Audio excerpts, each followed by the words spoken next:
Hey y'all, welcome back to my channel. It's your girl Kay. Thank you so much for joining me again for another recap. Today we're diving into Never Ever Met's season 2, episode new. And if you're new here, welcome. It's so nice to have you. And if you're a returning subscriber, hey, thank you so much everyone for joining me. Don't forget to like this video. Go ahead and do this right now and subscribe to the channel.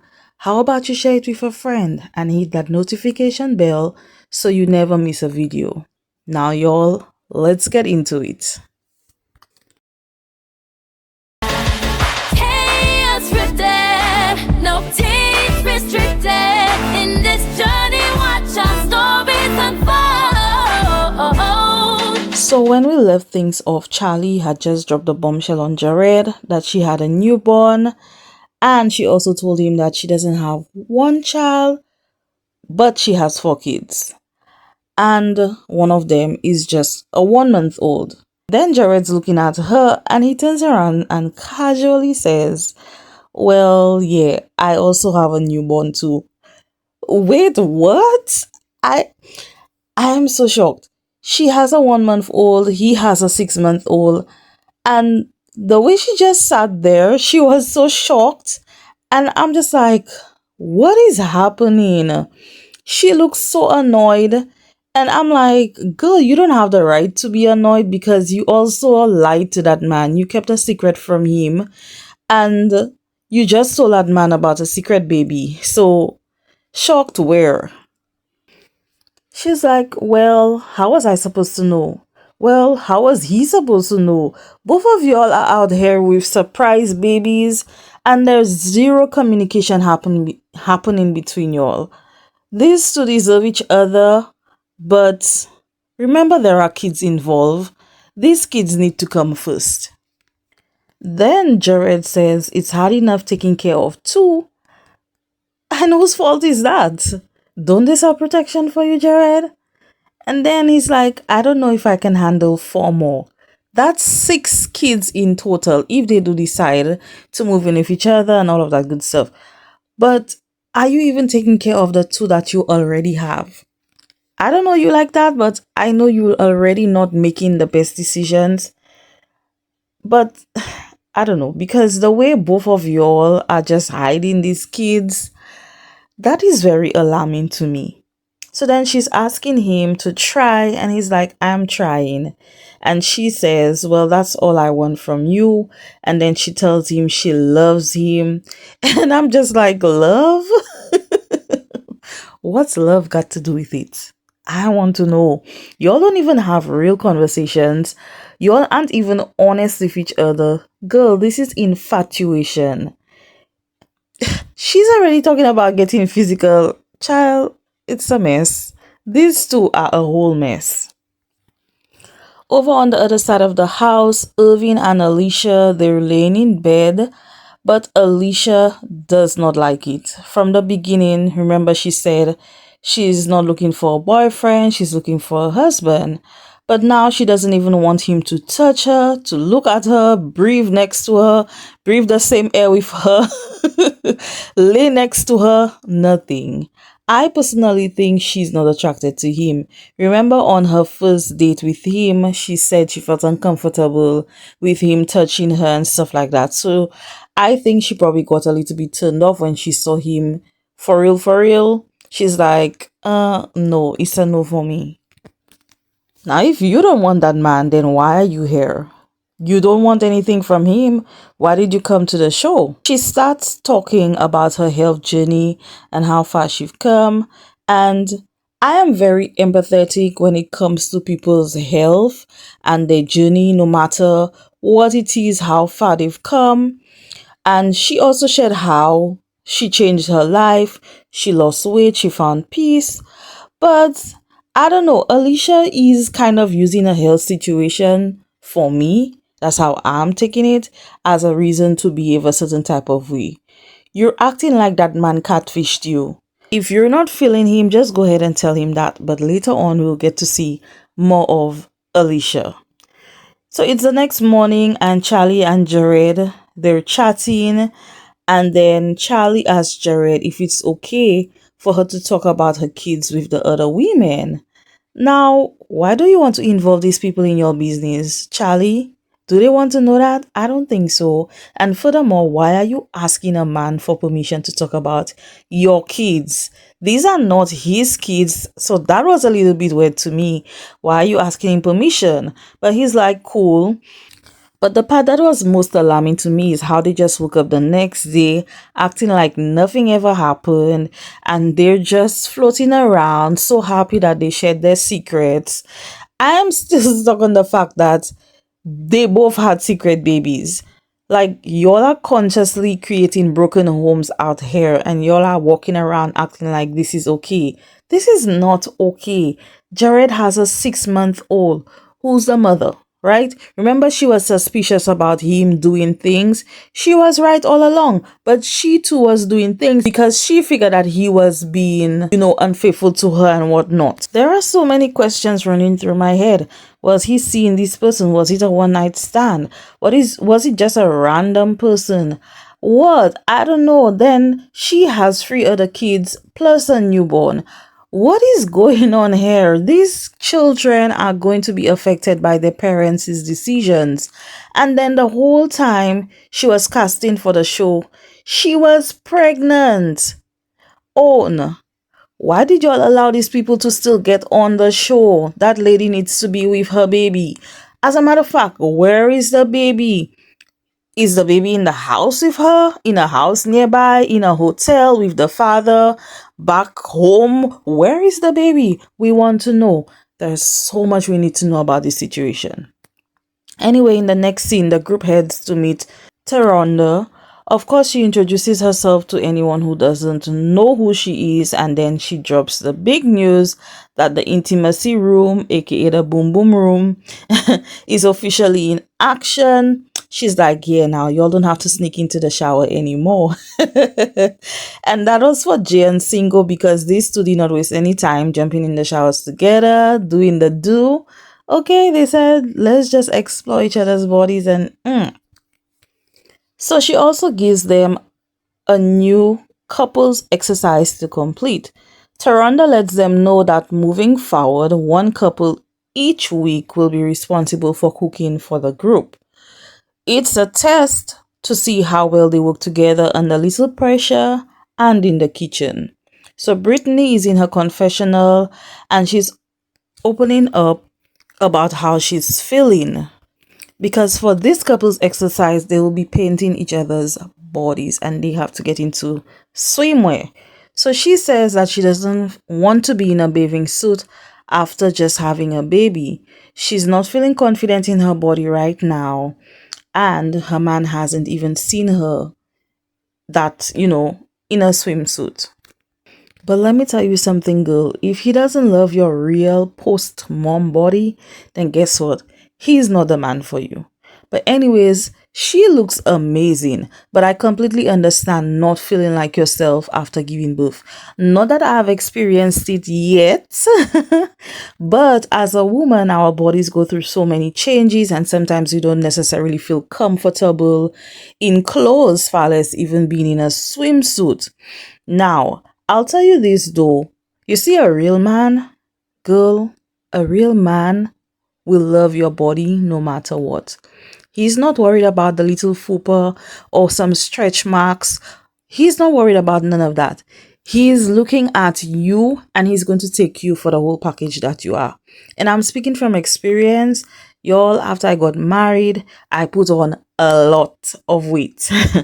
And I felt so insecure in my body. But my husband, that man loves every inch of me. He doesn't care. He will kiss on my rolls. He will rub on them. He will squeeze them.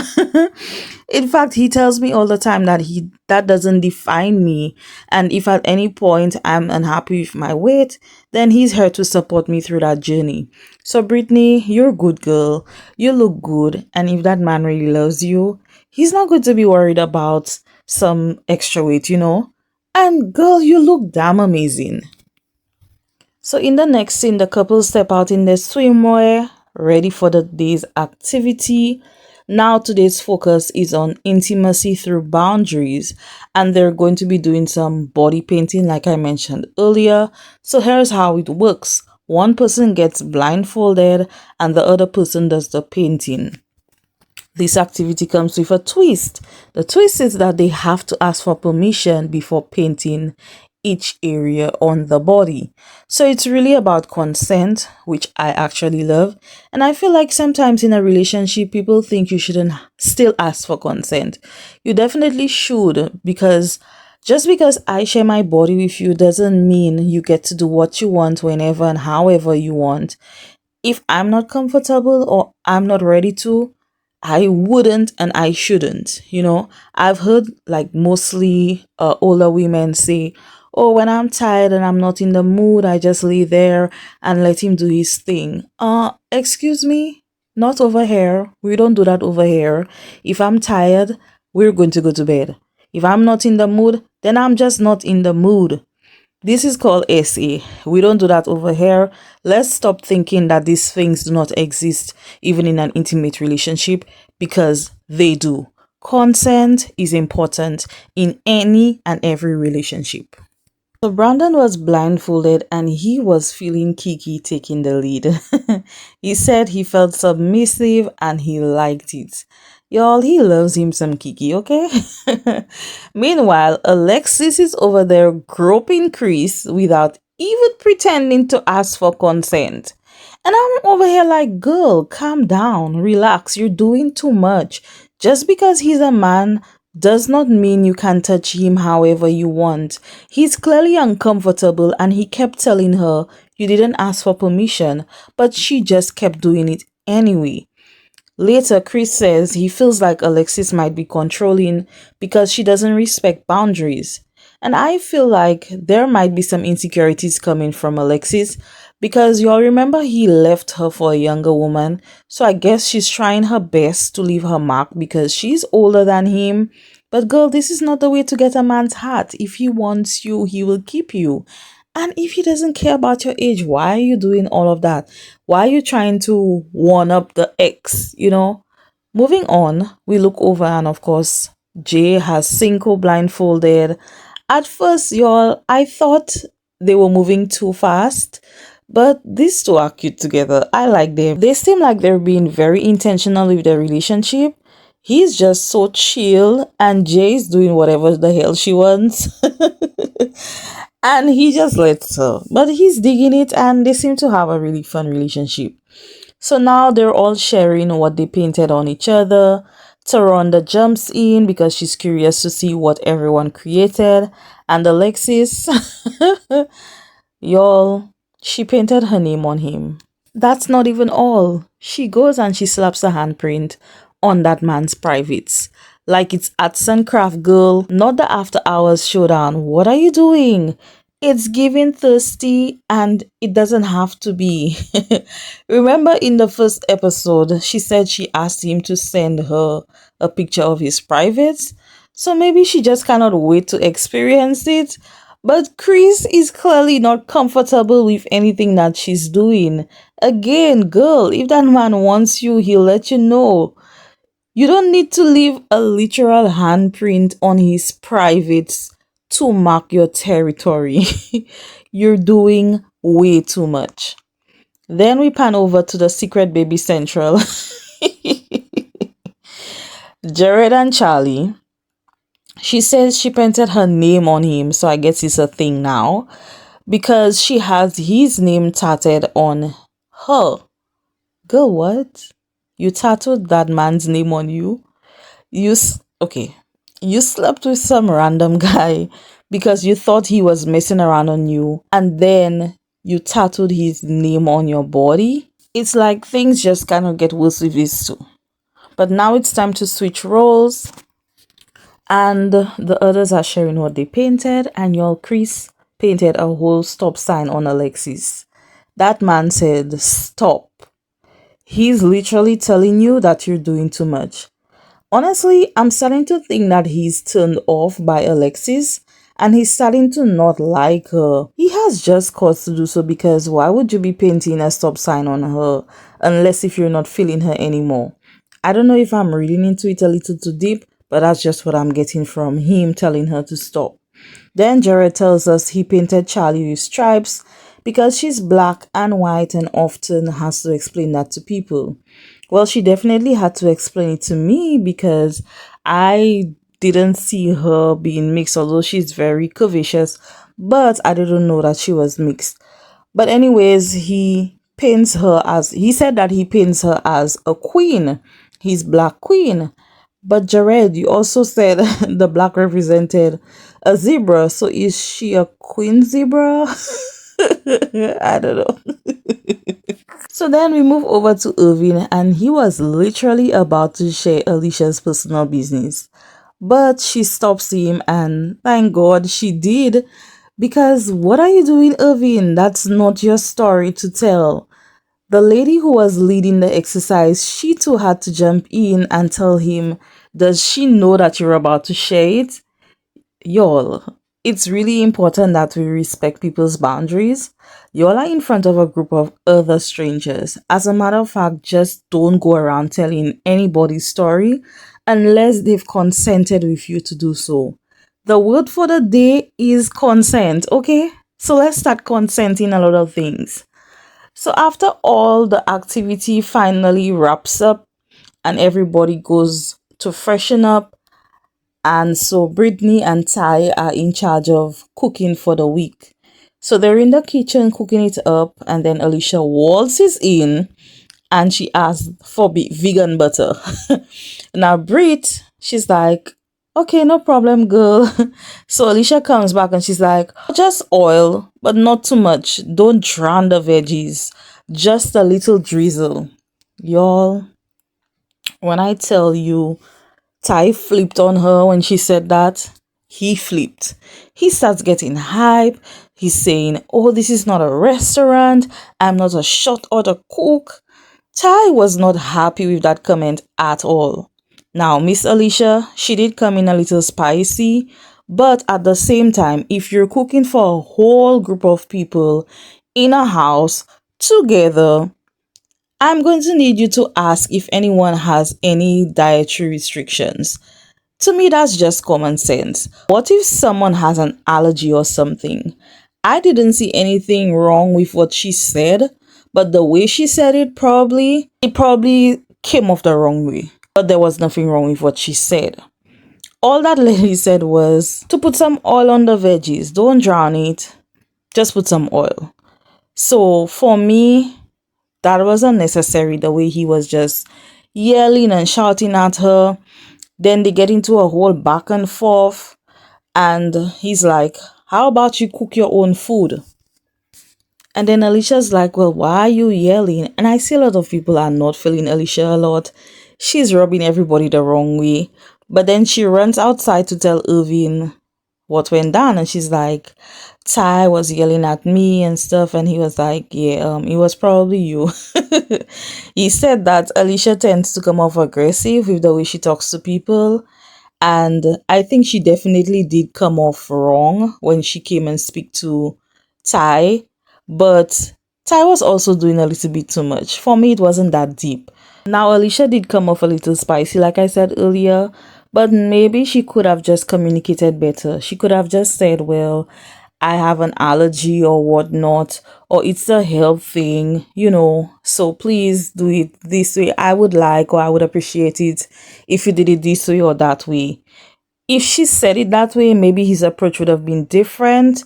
But I also feel like if you're cooking for a group of people, you just do need to have some courtesy and find out from the group if there are any things that are restricted, things that they don't eat or don't like to eat, or that they may be allergic to.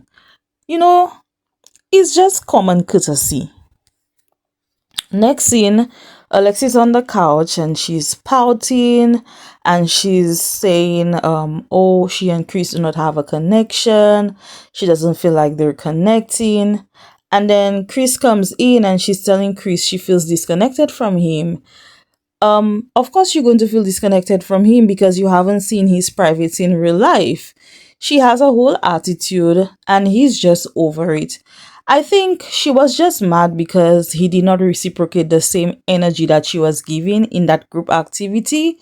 She thought it was probably cute, but girl, that man was turned off. He was uncomfortable and he kept telling you, you have not asked for consent. Maybe if you had just followed the rules and asked him for consent, the outcome would have been different. Maybe, just maybe. So she says, well, you never told me you weren't feeling the way I touched you. And he said, well, you didn't even ask for permission before doing all that. And he's right. But do you guys think that he maybe isn't physically attracted to her? And that could be the issue for him?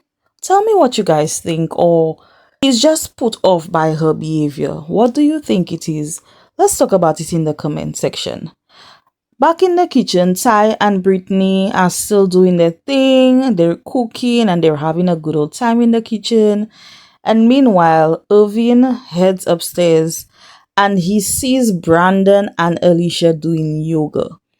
He's pissed off and he tells us that he asked Alicia to do yoga with him earlier and she told him, I wake up when my body tells me to, and she didn't want to do it with him. And now she's doing it with Brandon. Yeah, if I was Irving, I would have been pissed too. He is mad, and rightfully so. He told her how he felt and she tried to apologize, but I don't think it was genuine. Because here's the thing, guys. If I ask you to do something with me and you said no, and then you run off to do it with somebody else's partner, I am going to feel disrespected. The more we see Alicia, I get the feeling that she's very self-centered and she's always wanting things to be done her way on her time when it's convenient to her, and there's no thought on how it affects the people in her life. You cannot be in a relationship if that's the way you think, because part of being in a relationship is learning to compromise. So everything cannot be about you. Everything cannot be done the way you want it to. You have to take into account how the other person feels and how it affects them. Anyways, now the food is finally ready and everybody's at the table. The whole house is sitting down to eat. And child, we don't even know if Alicia even got her vegan butter veggies. They're all sitting around the table and talking about the exercise. And y'all, Charlie and Jared, they lock eyes with each other and they're giving each other a look.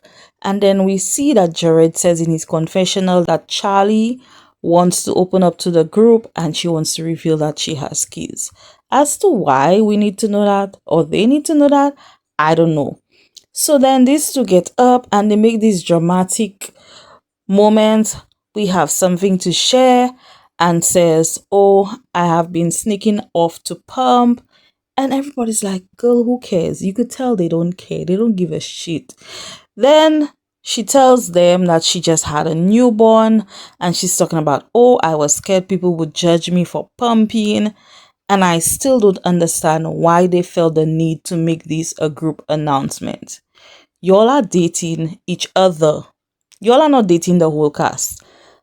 That's not these people's business. So your little PSA, that was unnecessary. So Charlie continues her little speech and she's saying, y'all know I have a 12-year-old. I actually have 4 kids. Child, the room was so silent. They were like, oh, okay. Congratulations, I guess. Even Cinco was like, what the hell is this? Him and Jay were in the back and they were like, she doesn't have 1, but 4 kids? 1, 2, 3, 4 kids?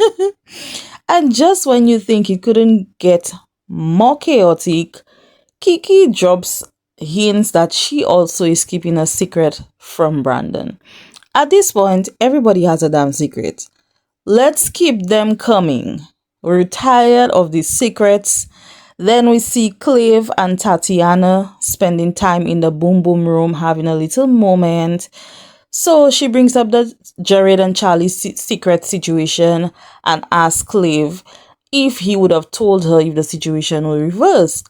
And this man had the audacity to say, well, it depends on the timing.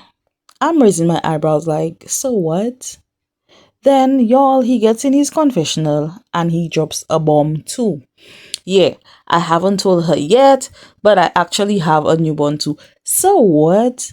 First Charlie, then Jared, and now you two have a newborn? Are y'all even committed in these relationships? He's talking about, I just really want this to work. I don't get the lack of communication and commitment that's happening in these relationships. Did y'all just want to be on TV? Where is the loyalty? Where is the respect? Where is the trust? Oh my god. There isn't any solid foundations in these relationships. What is going on? The fact that y'all are entering into these relationships without being honest is so crazy to me. But back at the ranch, Chris is having a conversation with Jared about Alexis. He's talking about how Alexis doesn't follow instructions and how it's triggering his childhood trauma. He said she knows this and it's wild that she's still doing it. Girl, if your man tells you something that's triggering him, you need to pay attention to that. And then again, why are you all in this relationship if you all are not going to respect each other's triggers and work on not triggering each other? He said that he's had 9-step parents and has experienced control in his life, and what Alexis is doing is kind of reminding him of what he went through. Jared tries to rationalize it and he says, oh, she's Jamaican, so maybe that's the reason. That has nothing to do with that. I'm from the Caribbean. Caribbean people don't behave that way.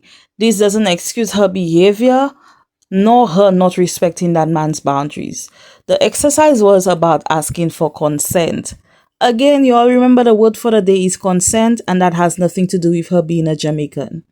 If a man crossed a woman's boundary like that, it would be a whole different topic. So let's not justify Alexis's behavior. What she did was not okay. You cannot do what you want, when you want, how you want, and think it's cute. Anyways, in the final scene, Irving goes to talk to Alicia, and now the way he started the conversation was a little bit, I would have been taken aback. I would have shut down immediately, but he walks in and tells her, I am not really feeling you right now because of how you get down. And then he also says, I don't know if you catch a hint or what. Now he's probably still pissed off, but why are you coming at me this way? He brings up the whole yoga situation with Brandon and how he felt disrespected when she called him insecure. And honestly, I get why he felt some type of way, because how am I insecure because I call you out on doing some shady stuff? You crossed the line. If I were Kiki, I would have been checking her too, because why are you over there with my man doing yoga? We don't know you like that. And Alicia, why would you even think that it's okay to go do yoga with Brandon when Irving, your boyfriend, has been asking you to do it with him? You were being petty maybe because he didn't defend you with the Thai situation. So you wanted to get one back on him. Y'all, and as he's explaining how he feels, Alicia says his energy feels aggressive and she tells him, I feel unsafe. And y'all, at this point, Irving got up and he walked away. Alicia girl, that was a stretch. This wasn't a situation to warrant that statement. That man is just expressing to you how you made him feel. He didn't raise his voice. He didn't threaten you like Brit did Kenya on RHOA. None of that. He was just simply communicating with you. That wasn't okay. You didn't have to throw that line in. That was unnecessary and I don't think that was fair to him. Now, hear me and hear me good. We all have our triggers. Hell, I still have some triggers, even if I feel like I'm healed from my past traumas. But sometimes things come up and it reminds me of it. I don't know what Alicia's triggers are, but from what I'm seeing, he was not aggressive. And guys, this is where the episode ends with Alicia and Irving and the aggression, accusations, and she not feeling safe. I want to hear from you. What are your thoughts on the Charlie and Jared of it all? Chris and his boundaries. Do you guys think he's attracted to Alexis? And I want to know how you all feel about Alicia saying she doesn't feel safe in the moment with Irving. Guys, let's talk about it below. Thank you so much for tuning into this recap of the Never Ever Met Season 2, Episode 2. And as always, remember to like this video and subscribe to the channel. And I'll see you guys in the next one. Bye! Kay Unscripted, no